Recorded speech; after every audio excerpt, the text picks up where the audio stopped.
La désobéissance civile a timidement repris hier à Bamako, au Mali. Les jeunes du mouvement de contestation ont tenté de raviver la mobilisation contre le pouvoir, mais sans véritable succès puisque les rues de la capitale malienne étaient clairsemées.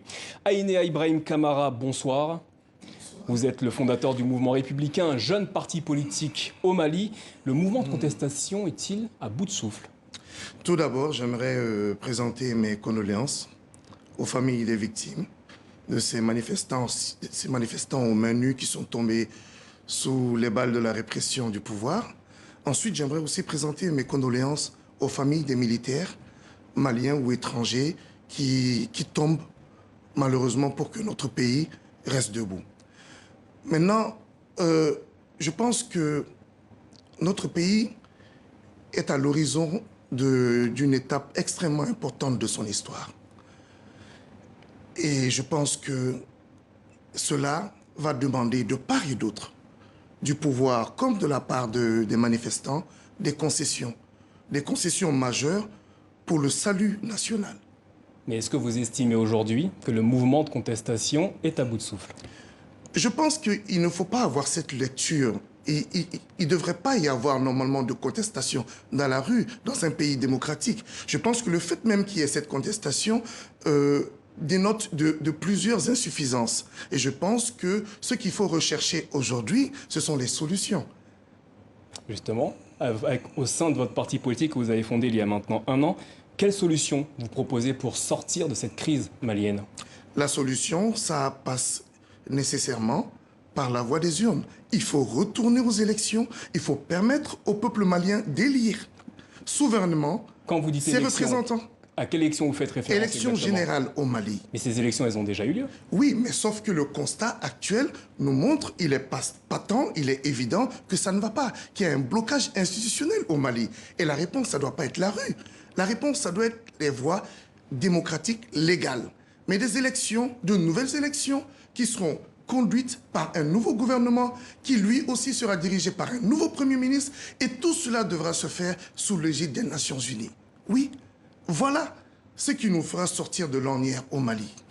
Votre parti politique est d'une certaine manière dans la contestation. Cependant, vous n'appartenez pas au mouvement de contestation. Pour quelle raison? En fait, comme je vous l'ai dit, ceux qui sont aujourd'hui les figures de proue du mouvement de contestation sont des visages que l'on connaît depuis très très longtemps au Mali. Il est temps que l'on sorte de cela, que le Mali, les Maliens, que l'on montre un nouveau visage, une nouvelle façon de faire de la politique au Mali et que l'on montre notre maturité politique et notre culture démocratique. C'est pour ça que nous situons non pas au niveau de l'opposition, non pas au niveau de la majorité, mais avec la population malienne, avec la démocratie. Et au sein de votre formation politique, vous avez prévu des actions ou des événements précis au cours de cette crise au Mali? Ce que nous voulons, c'est attirer l'attention de l'opinion internationale afin que tout le monde comprenne qu'au Mali, la solution sera uniquement l'organisation de nouvelles élections au Mali. La solution, elle sera politique, elle sera démocratique et elle viendra à travers un vote, mais un vote transparent. Et je le répète, sous l'égide de la communauté internationale. Donc le fait que le pouvoir actuel est appelé à l'organisation, à la formation d'un gouvernement d'union nationale, cela n'a aucun écho chez vous? Je pense que c'est une fuite en avant, encore une fois. Ça fait 7 ans que ce gouvernement est là. Je ne suis pas ici pour jeter l'opprobre sur qui que ce soit, mais je pense que si ce gouvernement actuel, comme les autres qui ont précédé sous le régime d'Ibrahim Boubacar Keïta, était vraiment à la hauteur, ça serait il y a très très longtemps. Aujourd'hui, au Mali, je pense qu'il ne faut pas attiser les rancœurs.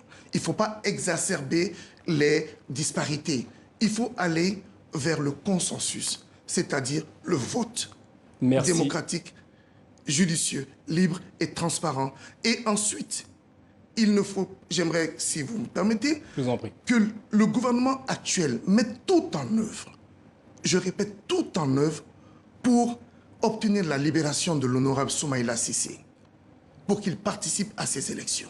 Merci Aïnéa Ibrahim Kamara d'avoir répondu à nos questions ce soir. Je vous remercie.